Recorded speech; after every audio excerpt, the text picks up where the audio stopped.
Good morning, this is Robin Bieber on the EU and Energy Chart Talk on the 30th of April at 7:20 in the morning London time. The chart in front of us is DEC 20 emissions and it's still caught in this range where there's no real upside unless we're over the 13-day and if at 2050, and if we are over the 13-day it would suggest a rally to the 55-day at 2104 to the CP at 2146, CP being correction point. That's the upside.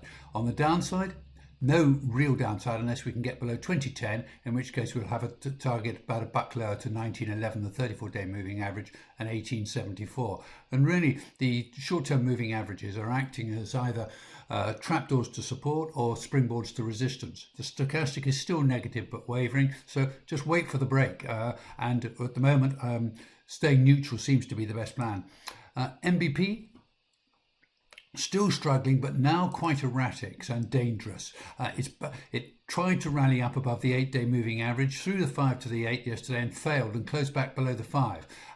The 5 comes in today around about 14.126, and whilst below there, the odds are still on a move down to about the 12 level, but be careful. We're beginning to look like making bottoming noises. The stochastic is still positive, but only upside would be spurred by moving over the 5-day and then the 8-day and maybe even the 13-day at 15.328. There's a lot of work this contract's got to do. It looks pretty vulnerable still.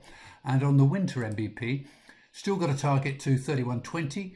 It had a go at the 5-day moving average and failed. There's no upside whilst below the 5, 8s and 13s, with the 13 at the highest of those moving averages around 32.696. Meanwhile, the 31.2 is the target. A move and close below there would take us probably down to 29. And moving on to TTF. TTF has tried to get up above the 21-day at 6.644.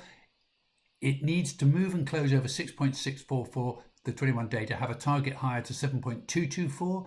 Meanwhile, there's no downside whilst the 5-day holds at 6.037. It's really stuck between the 5-day support and the 13 and 21-day resistance. The 13 comes in at 6.371. It's trying to stage a recovery, and I suspect it's going to put the 21-day at 6.644 under pressure later today. And the Felix, stuck. No real downside unless it were to close below 36.10, which is a target it hit 2 days ago. No real upside unless it gets over the 13-day at around 37.67, and then only to the 55-day at 38.44. It's locked in the embrace of these short-term moving averages. I'm rather neutral to it until it makes a break one way or the other. It's got a negative stochastic with bearish divergence, but this is probably played out with its move to 36.10. That's all for today, folks. Good luck, good trading, and bon appetit.